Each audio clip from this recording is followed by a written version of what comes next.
Hey guys, it's Mike, and you're watching Mike's Rockin' Relics. And today on the show, I'm going to tell you all about the time that I traded my car for 30 guitars. Stay tuned.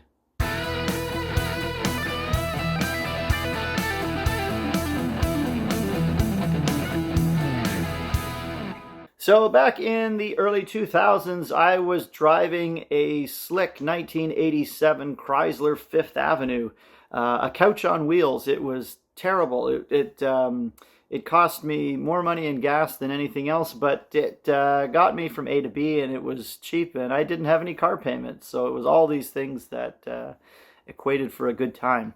I had that car for a while. It had really low mileage on it, which ended up being its downfall. And the fact that it had hardly really been driven was the problem. It started to have issues due to kind of just been sitting around for too long when I got it. So eventually, the cost of repairing this car and keeping it on the road proved to be something I didn't want to keep doing. I love not having any car payments with it and things like that, but at some point it just started to be more expensive to keep on the road than worth.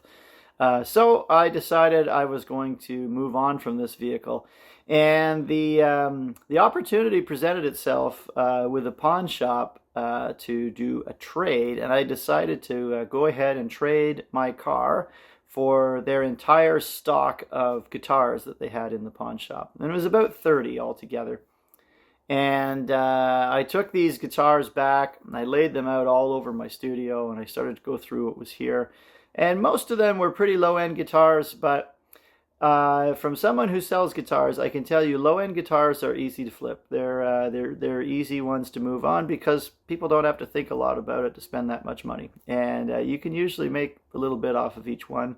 And that's what I did. I sold all of these guitars off except one. And I kept one of these, and that's what we're going to talk about today. So this is the guitar in question. I'm just going to open this up here. And it's a 1980 Fender Acoustic Jumbo. And I ended up keeping this guitar.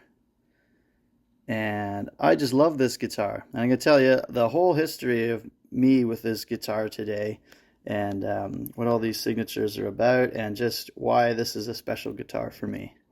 This guitar has so much mojo. It just plays so well. It's got such a good sound.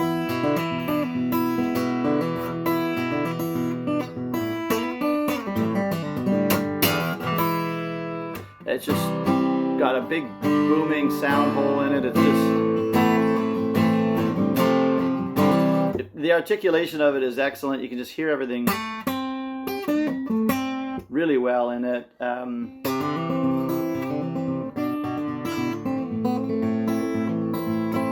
Great sounding guitar, and I used it for a while in a sort of a folk duo that I played in. And I don't play a lot of acoustic shows, but I did have a pickup put in it inside, so there is a pickup in it now. And when I used to have my performance venue, a lot of musicians would come through and play and sign my guitar. So it's signed by everybody who either toured my rock and roll museum, which I used to own about 15 years ago, and or played my venue, which was open at the same time. So all of these are Canadian musicians that came through. So I'm going to tell you a little bit about who signed this and just the history of who played this guitar. So this guitar is a Fender J70. It's from 1980, and just going through some of the signatures here.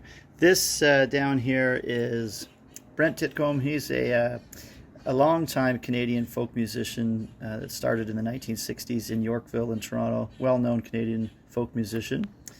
This is Tom Wilson.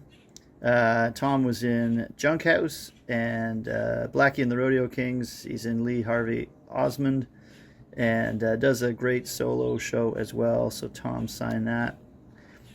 Greg Keeler from Blue Rodeo. That one's starting to fade a bit because that's where my arm always seems to be. And Ravi Lane from Ravi Lane and the Disciples. That one is starting to fade a bit. This is Russell DeCarl, Prairie Oyster. This is Garnet Rogers. Garnet Rogers is Stan Rogers' brother and a well-known Canadian folk musician. And this is Stephen Fearing from Blackie and the Rodeo Kings as well. And they all played at my venue. And then up top here, there's some other signatures up here, including Andy McKee and Don Ross. And if you've ever seen those guys play acoustic fingerstyle guitar, you'll know what that's all about. But this is just an amazing sounding instrument, and it's got a lot of my own personal history in it, and it's not going anywhere.